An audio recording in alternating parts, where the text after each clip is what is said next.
Good evening, and welcome to From Verdi to Wagner.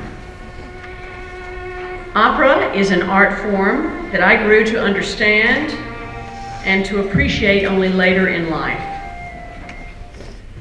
As a teenager in the 70s, I was tutored by my older brother in the ways of rock and roll. Who could go wrong with the likes of the Rolling Stones, the Allman Brothers, and the Who? Though I've never lost that love for quality rock music, I did realize that my own performance prowess centered upon another style of music altogether. My voice had an operatic quality that simply did not lend itself to pop, rock, or even musical theater genres. In my teaching here at Lander, I have found that many of our young singers actually have a knack for crossing over into different musical styles. Though many of our singers are more familiar with the stylizations of gospel, country, or contemporary Christian music, the same students often are drawn to the idea of an opera program by sheer virtue of performing in staged scenes in period costume. Because opera can be very challenging musically for younger voices, and because full-blown productions can be very costly, it is beneficial to all concerned to tackle shorter scenes with minimal props and scenery. Some of our cast members tonight are veteran singer-actors, while others will be singing and acting on stage for the very first time.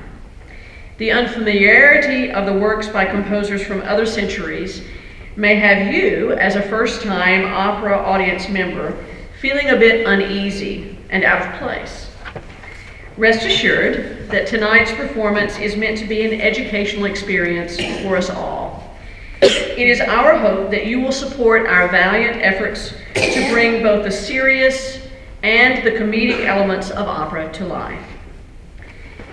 The title of our program may appear on first look to have originated with the idea that our Verdi and Wagner scenes act as bookends placed at the beginning and at the end of this concert. However, as some of you will remember, last year marked the 200th anniversary of both Verdi and Wagner's birth year, 1813. The Italian Giuseppe Verdi and the German-born Richard Wagner are considered giants in the world of opera. Their musically mature dramas are not as readily programmed in college settings as is the lighter, more accessible music of Mozart, for instance. Nevertheless, I believe that the party scene from Verdi's La Traviata, featuring our full cast, is the perfect way to begin tonight's operatic journey, while a choral evocation of salvation and redemption from Wagner's Tannhäuser is, in my estimation, the perfect way to end tonight's educational journey. Let's begin our operatic education with a few facts about Giuseppe Verdi, or Joe Green to you and me. Born in Italy in 1813, Verdi was denied admission to the Milan Conservatory. At the ripe old age of 19, he was said to have been too old and too poorly trained. Instead, he studied privately, persevered, and ultimately received a commission from La Scala, the premier opera house in Milan. His operas became so popular that dishes and items of clothing were named after him. He could demand and get the highest fees. Once young and inexperienced, Verdi became rich and world famous. He composed La Traviata, which translates the fallen or lost one, in 1853 in just 4 weeks. Its first performance was a bit of a disaster. Much to the distaste of the audience, modern costumes were used. The leading tenor was hoarse, and the soprano, cast as Violetta, was so plump that the audience howled with laughter when her character was dying of consumption in the final act. When presented a year later in period costume, the opera was an outstanding success and has been an audience favorite ever since. The plot involves the romance between Violetta, a kept woman in Parisian society, and Alfredo, a sincere young man from a respectable provincial family. Tonight's scene opens on Violetta's drawing room in Paris, where guests are arriving for one of her extravagant parties. Determined to ignore the precarious state of her health, Violetta orders a round of champagne for all. She insists that pleasure is the only physician who can heal her. It is here that she is first introduced to her latest admirer, Alfredo, who livens up the festivities when prevailed upon to sing a drinking song. The Baron, Violetta's current admirer, is none too pleased with Alfredo's presence at the party, much less with his attention to Violetta. Those of you who have attended our opera scenes programs in the past will know that I have enjoyed setting my own lyrics about our scenes to older hit TV theme songs, such as the Beverly Hillbillies and the Brady Bunch, as well as more recently to the Big Bang Theory. Whether you like it or not, tonight is no exception. Come and listen to my story about a girl named Vi. She throws a lavish party, nothing ever goes awry. The Baron is her lover, he's attentive when she's ill. The bubbly's flowing freely, but they're careful not to spill. Champagne, that is. Sparkling wine, Dom Perignon. Well, the first thing you know, Alfredo's on the scene. He's taken with Violetta, now the Baron's turning green. Alfredo sings a drinking song, the guests are having fun. Violetta has been smitten, now the romance has begun. Love, that is, sempre libera, always free. La Traviata. Please welcome to the stage Haley Shelton as Violetta, Corey Gettings as the Baron, Michael Waltman as the Marquis, Patrick Buchanan as Gastone, Lindsay Webb as Flora, Hobie Chandler as Alfredo, and chorus members Chelsea Croft, Marquila Dandy, Kayla Goldman, Claire Henry, Francesca Keels, Laura Riddle, Will Johnson, Will Smith, and Tyler Will. We would like to thank Russell Johnson for agreeing to appear in a non-singing role as the servant. Amy Blackwood accompanies at the piano.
inspiration would simply give me courage.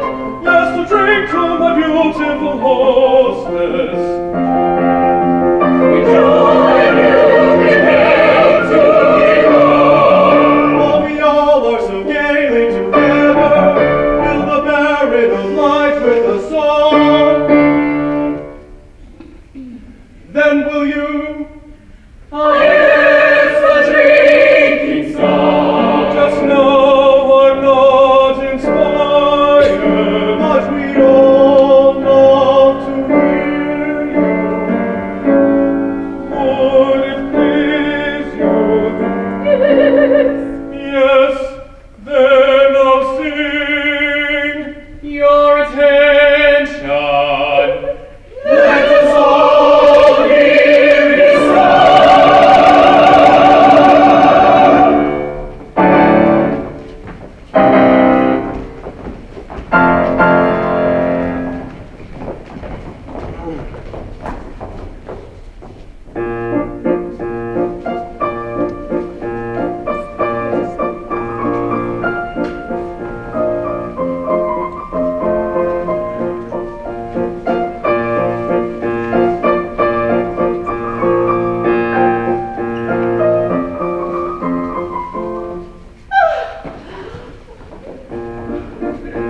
Companion in wine lies the merry abundance, which makes every heart bloom and flower.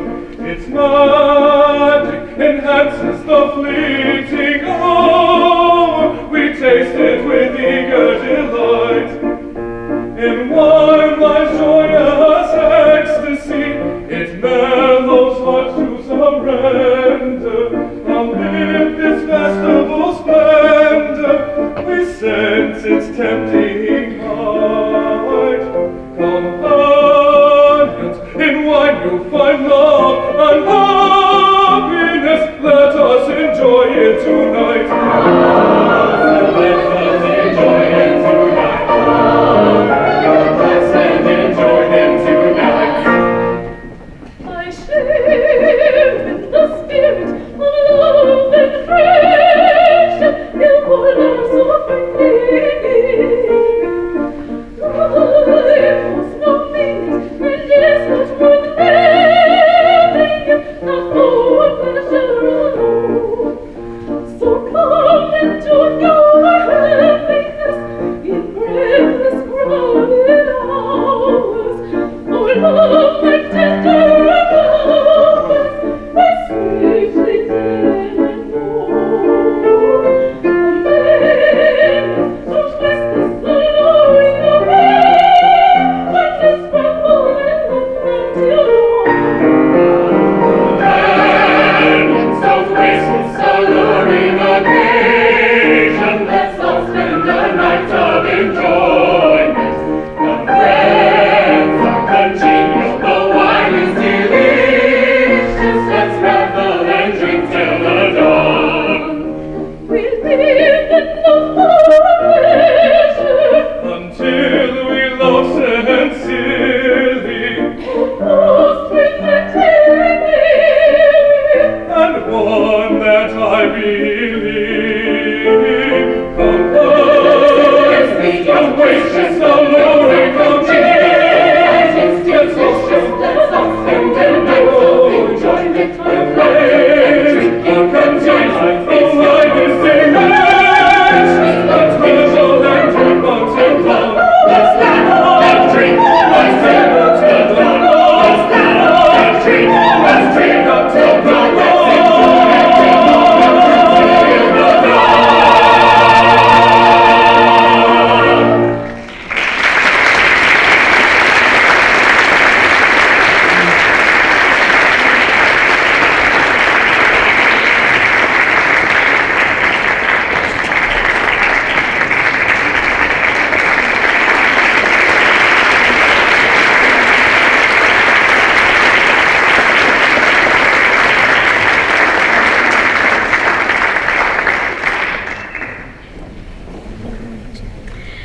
Unlike Giuseppe Verdi, Italian contemporary composer Giancarlo Menotti did attend the Milan Conservatory at the age of 12 and was so precocious that after a year there, he wrote both the music and the text for a 3-act opera. At 17, Menotti came to the United States to study at the Curtis Institute of Music in Philadelphia. From there, his career was launched. Menotti is no stranger to South Carolinians. Charleston's Spoleto Festival was established as a result of Menotti's desire to have the worlds of American and European culture facing one another. The Arts Festival, originally established in Spoleto, Italy in 1958, bore a twin festival in South Carolina in 1977. Featuring a vast array of opera, jazz, dance, theater, and visual arts, the summer series was dubbed the Festival of Two Worlds. Menotti said of Charleston, "It's intimate, so you can walk from one theater to the next. It has old world charm in architecture and gardens." This year's Spoleto Festival, USA, runs from May 22nd through June 8. I can recommend it highly. Written in 1949, Menotti's opera The Consul opened in 1950 on Broadway rather than in an opera house and was a box office hit.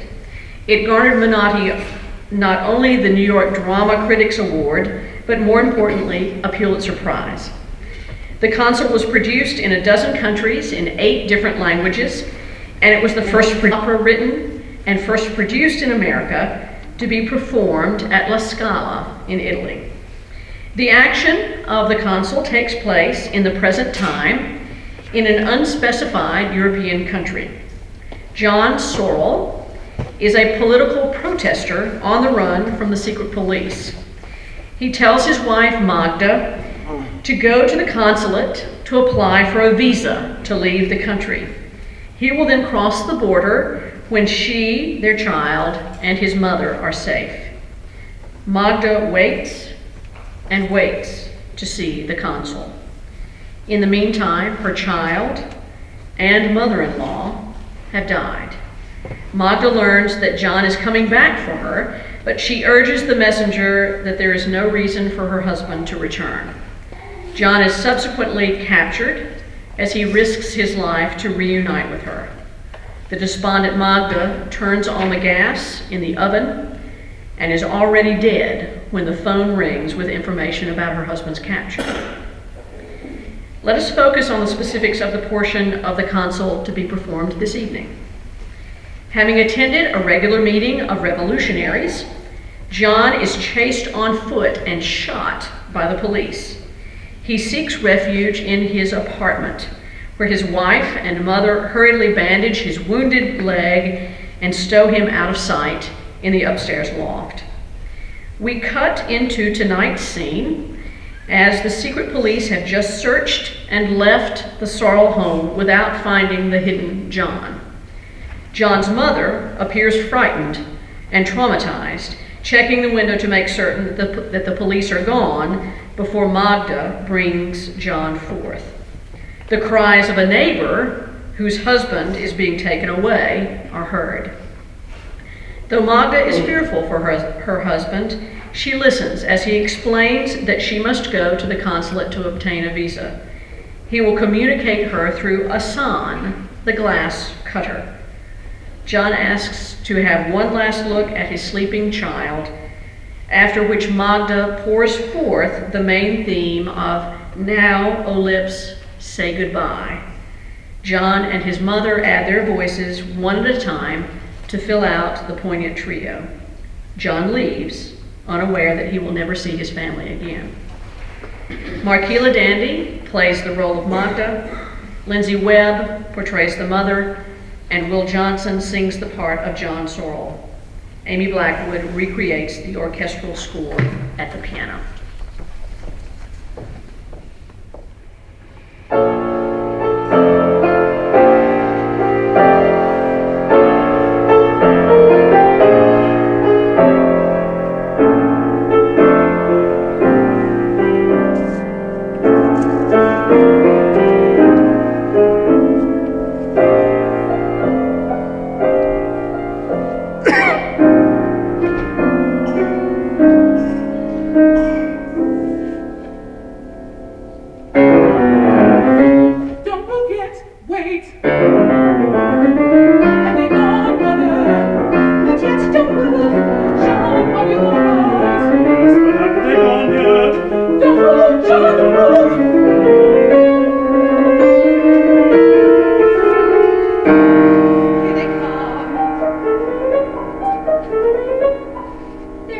Michael, the shoemaker, away. The poor devil, what could he have done? Who knows? Who knows? His wife is crying, clinging on to his coat sleeve. They cannot get her away from him.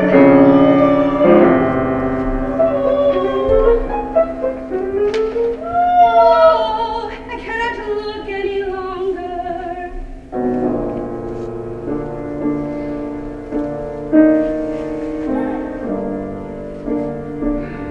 Oh God, how long must women cry over man's destiny?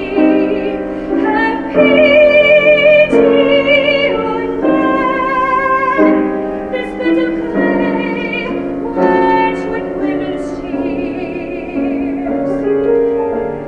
Have they gone, mother? Not yet.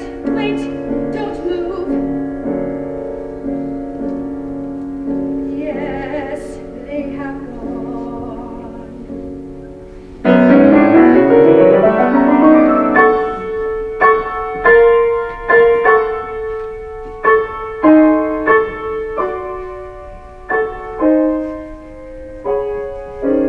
And now, what is to be done now? You must be strong. You're going to leave us, is that it?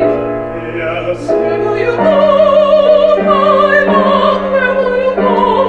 I must try to cross the frontier.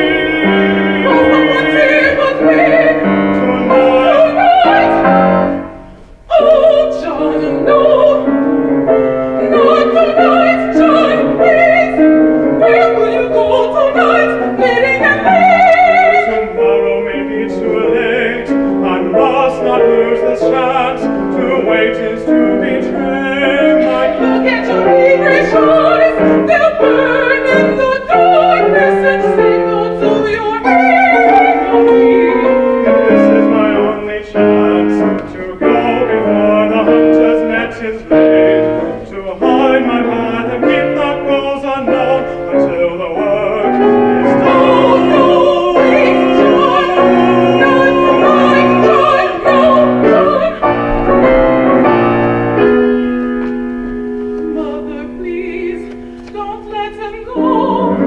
Yes, Martha, John is right.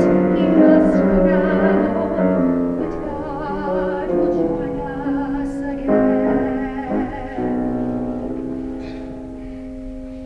again. Go to the consulate tomorrow, tell them our story, ask them for help.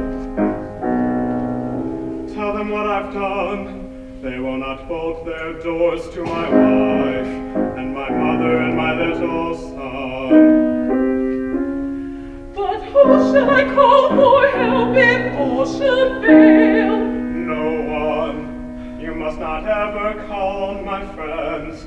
Their very move may be watched. Their work and their lives may be endangered. Forget their faces, forget their names.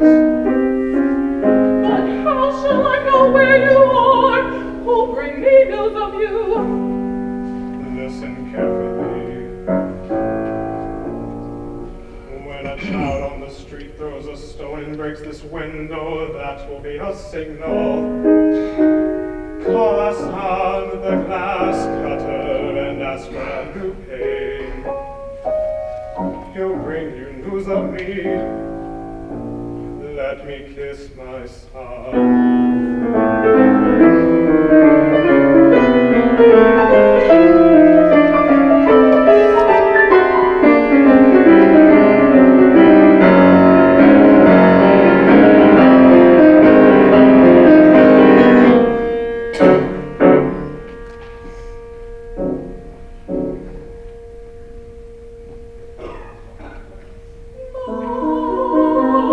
Lips, say goodbye.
I suppose we could call it keeping up with the Italians, but Giacomo Puccini was 22 when he entered the Milan Conservatory. There, Puccini studied composition with Ponchielli, who aroused Puccini's love for the stage and directed him toward writing operas. Puccini once said of himself that the only music I can make is of small things.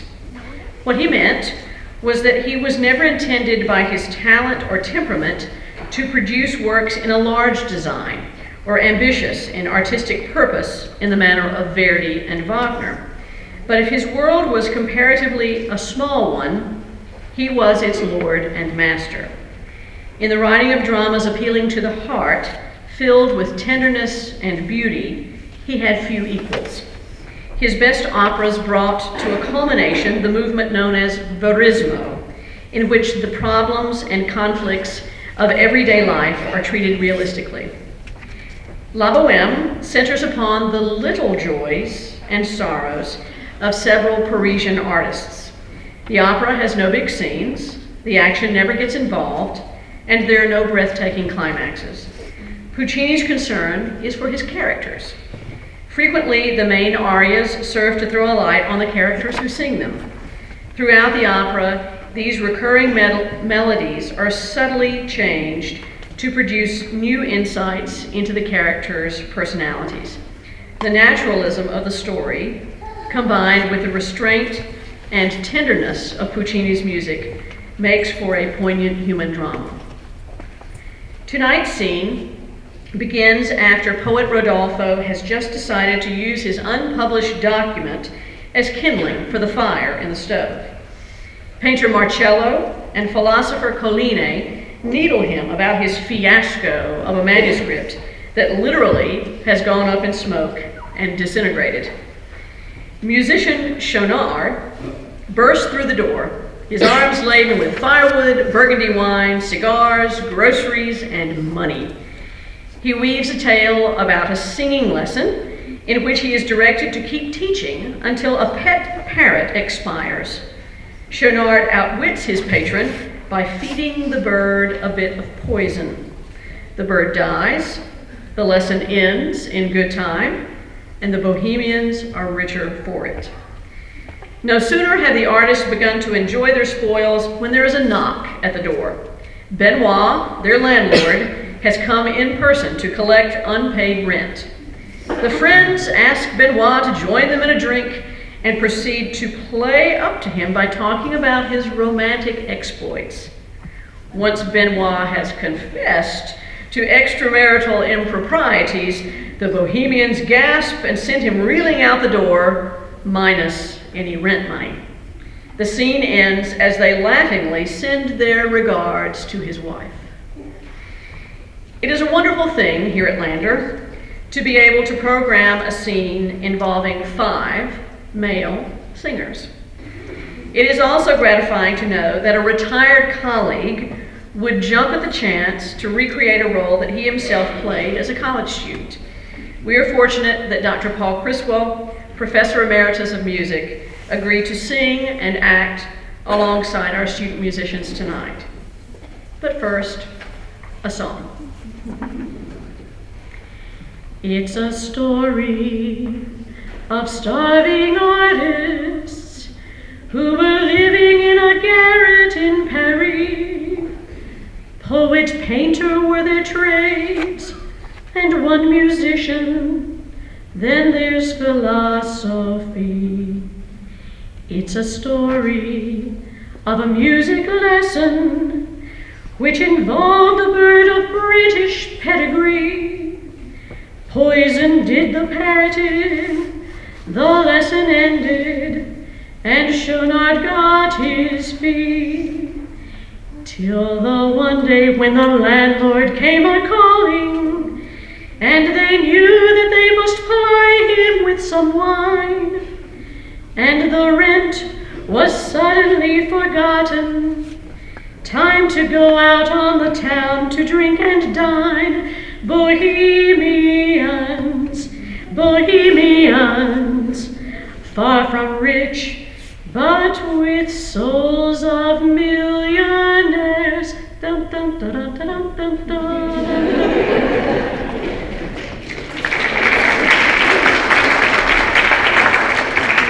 Please welcome to the stage Tyler Will as painter Marcello, Michael Waltman as philosopher Colline, Hobie Chandler as poet Rodolfo, Patrick Buchanan as musician Schaunard, and guest artist Paul Criswell as landlord Benoit. Amy Blackwood accompanies at the piano. Fiasco, fiasco down the plane.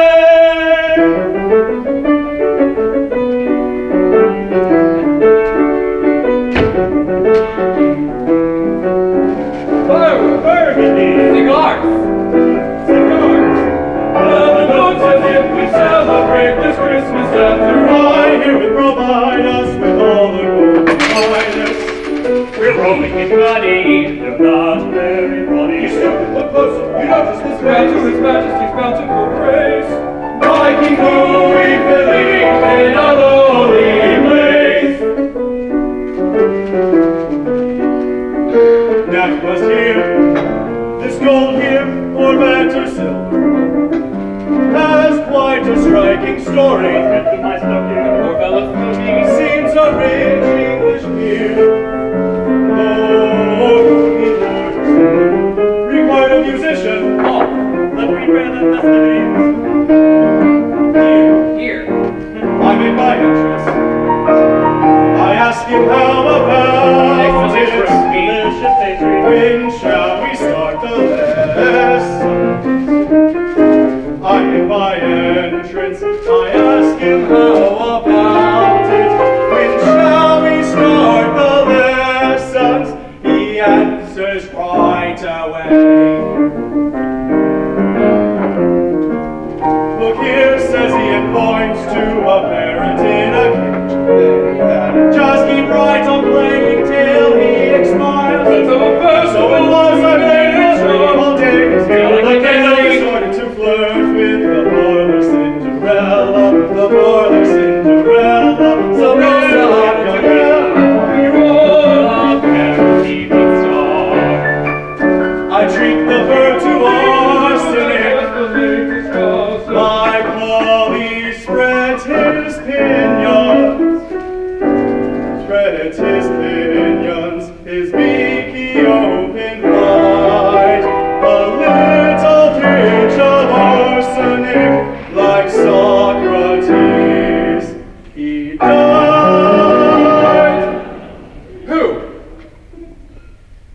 I hope the devil takes you all together.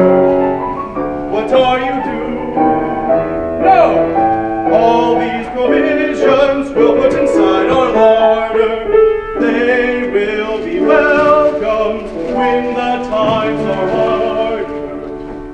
On Christmas Eve, we cannot linger indoors, while all the markets of the Latin Quarter are filled with fruit that makes your palate water.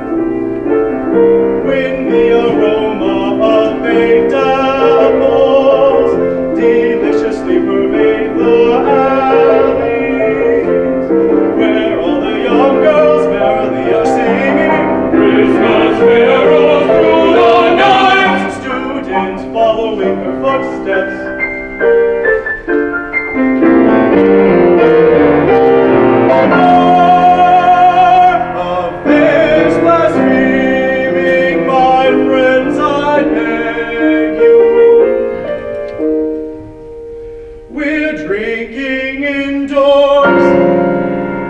We're dining out.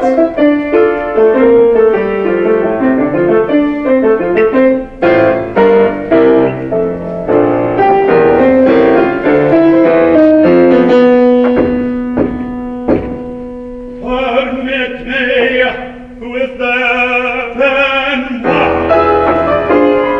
Oh, good heavens, the landlord! Lock the door quickly. Nobody's home. We're out. One word only.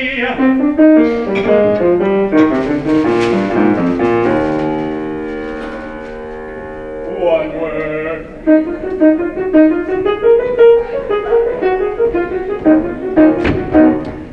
Rent! Hello! Won't you sit down, sir? Quickly!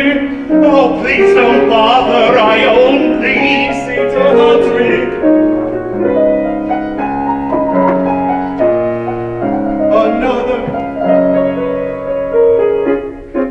I have come here to remind you.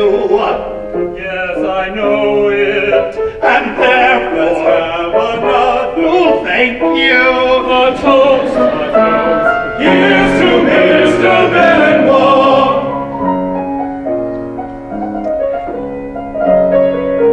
I came because when your last month's rent was owing, you had promised. I never break a promise. What's this? Go crazy. You saw it, and now stay just a moment in our congenial circle.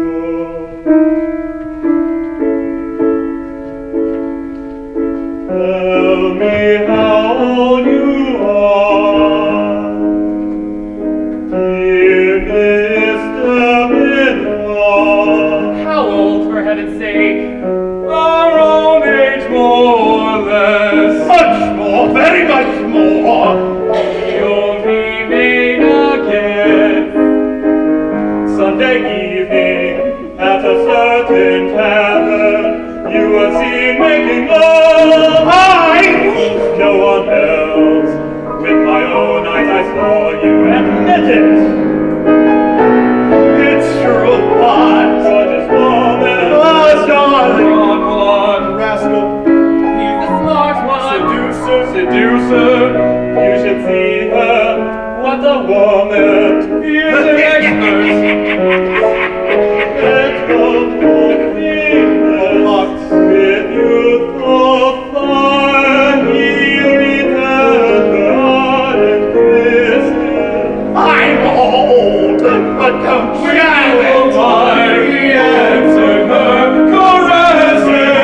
Revealed the lovely child of joy. I was a timid boy, but I am getting even. You know, I've a certain weakness for certain ladies. You see, not that I like them portly or downright tubby, or even chubby, a blooming full moon. But skinny, lean, and skinny, no sir, no! When they are skinny, they are malicious, and sometimes even vicious. I don't care for their kisses, least of all for my missus. I married and leads a scandal, disgraces man, corrupts and infects our impeccable house. I will have to disinfect the place. Drive the wretched sinner. My Lord, Quietly only listen! out you go. And give your lady our very best regard.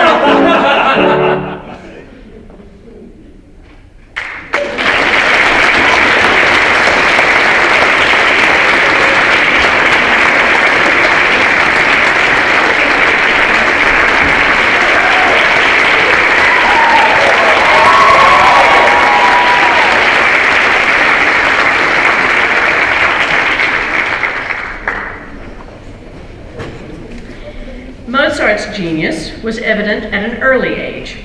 An opera he had written at the age of 12, La Finta Semplice, was prevented from being performed in Vienna because the artists at the opera house refused to participate in a performance of an opera by a child.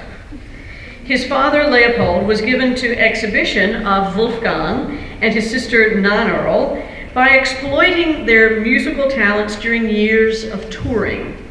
The siblings traveled to the courts of Paris, London, The Hague, and Zurich, performing as child prodigies. The trips were long and often arduous, traveling in primitive conditions and waiting for invitations and reimbursements from the nobility. But it was in the last years of his life that Mozart composed The Magic Flute. The opera was commissioned by theater producer Emanuel Schikaneder, who wrote the kind of play that Viennese audiences liked. It was filled with good and evil characters, and it glorified the triumph of love over hatred. All of this was made to serve as symbols for the Masonic order, of which Schikaneder and Mozart were members. Deemed the most sacred of numbers and strongly associated with Freemasonry, the number 3 plays a prominent role in Mozart's The Magic Flute. Written in E-flat major, a key with 3 flats, the opera opens with 3 chords and includes 3 ladies, 3 priests, 3 spirits, and 3 trials of silence, fire, and water. Tonight, we encounter the 3 spirits who sing about the wonders of the morning sunshine. Doomed are evil, sin, and vice, and earth becomes a paradise in the light of day. But they spy Pamina, who has been given a dagger by her mother, the Queen of the Night. The Queen, who ultimately represents darkness and evil, hopes that Pamina will kill the high priest Sarastro, who actually represents light and goodness. Pamina is more concerned with the fact that her beloved, Tamino, will not speak to her and is intent upon turning the knife on herself. She doesn't realize that Tamino is going through a trial of silence on her behalf. The 3 spirits thwart Pamina's suicide attempt and convince her that Tamino is faithful and waiting for her. Please join me in welcoming to the stage Claire Henry as first spirit, Francesca Keels as second spirit, Kayla Goldman as third spirit, and Lindsay Webb as Pamina. Accompaniment is ably provided by Amy Blackwood.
Before we offer to you our final scene, I would like to thank those folks who have helped to make this evening possible. My utmost gratitude goes to Amy Blackwood, whose expertise at the keyboard is immeasurable. I must thank my friend and colleague Paul Criswell again for sharing his talents with us and for making us laugh. Here's to the Cultural Center technical staff, Eddie, Rob, Frank, Rochelle, Keegan, Sarah, Nina, Cadence, Cody, and Russell, for having a relaxed yet efficient approach to their jobs. Their assistance with sets, props, lighting, and sound is invaluable. Thank you to Jim Slagle for an incredibly beautiful publicity poster, to Tom Pitts for period ceramic cups used in the La Boheme scene, to Corey Gettings and Dorothy Zahn for firewood, also in the Boheme scene, to Costume Curio for costume rentals, to Karen Hammond for program distribution, and especially to Laura Riddle for both her administrative assistance as well as her musical and theatrical support. And so it is that we come to the life and work of Richard Wagner. Born in Leipzig, Germany in 1813, Wagner was more interested in music at an early age than he was in his studies at the Thomasschule and at the University of Leipzig. He grew to be a poor manager of money, was briefly in political exile, and became an egotist without concern for anyone else's needs but his own. He found solace in the love of women, usually the wives of his benefactors. His controversial writings contained anti-Semitic sentiments. He was also a creative genius who looked decidedly into the future. He had become impatient with the methods and patterns that had so long constricted composers. He conceived opera as a synthesis of poetry, music, acting, scenery, and drama, the Gesamtkunstwerk, or total art work. His futuristic musical language consisted of recurring melodic ideas called leitmotifs associated with a character, an object, or an emotion. He expanded the orchestra, which he considered an equal partner to the singers. In Bayreuth, Germany, he constructed a specialized theater with a recessed orchestral pit designed to guarantee audience focus on the drama on stage. Wagner's opera Tannhäuser traces the path of a knight and poet who has spent time worshiping Venus and enjoying sensual pleasures. Filled with remorse, however, Tannhäuser travels to Rome with hopes of being absolved of his sins. He learns that Elizabeth has been grieving in his absence, and he enters a song contest, the prize of which is Elizabeth's hand in marriage. Much to the horror of the audience, who prefers the idea of pure love, Tannhäuser's contest song glorifies sensuality. He promises to atone for his sins, but the Pope tells him that his soul could never be reborn. A funeral procession for Elizabeth draws near, and Tannhäuser sinks in death. Just prior to tonight's scene, a shepherd is playing his shawm, a medieval woodwind instrument, and sings a welcome to spring. We catch up with pilgrims who have set out on their journey to Rome, literally those who have come from afar and who are on a journey to a holy place. Pilgrims sing of the pleasure that comes as a result of returning home. Their words, "Let praise resound, hallelujah forevermore," provide inspiration for the conflicted Tannhäuser. And with a final scene comes a final song.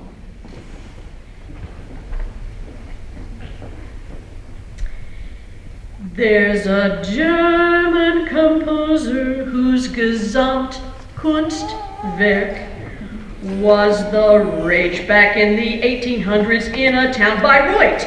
He wrote the music and the text and was a tad bit oversexed. King Ludwig was up next. He built a hall and called it Neuschwanstein. Tannhäuser's Pilgrim's Chorus, fully textured and sonorous, all started way before the ring. Bang!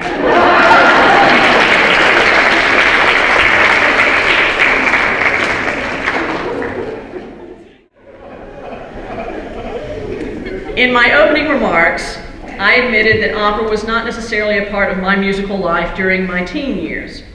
There is one exception. When I was around 12 or 13, I entered a talent competition held by the Girl Scouts. I played an arrangement of Wagner's Pilgrim's Chorus on the piano and won a gift certificate with which I purchased a small gold locket. The locket is still in my possession, and Wagner's profound melody has remained in my ear to this day. It is my hope that our students will one day be able to think back on this performance and recall, as I did with my Wagner piano arrangement, these beautiful operatic melodies heard tonight. I hope that you, our audience, will come away with a better appreciation for an often misunderstood art form. Thank you for joining us. Please welcome to the stage our entire cast, including Chelsea Croft, Marquila Dandy, Claire Henry, Kayla Goldman, Francesca Keels, Laura Riddle, Haley Shelton, Lindsay Webb, Patrick Buchanan, Hobie Chandler, Corey Gettings, Will Johnson, Will Smith, Michael Waltman, and Tyler Will. Amy Blackwood is at the piano.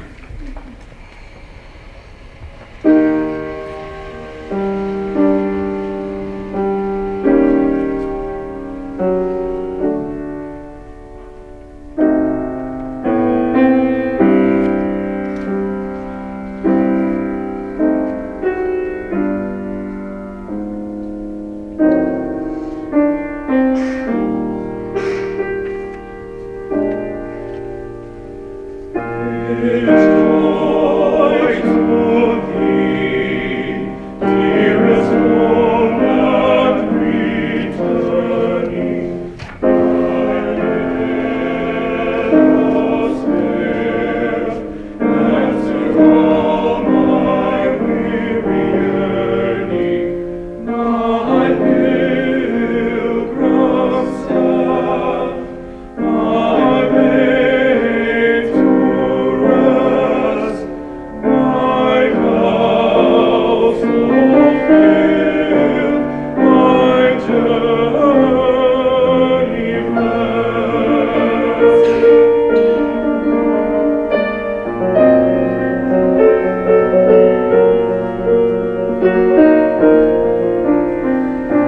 Amen.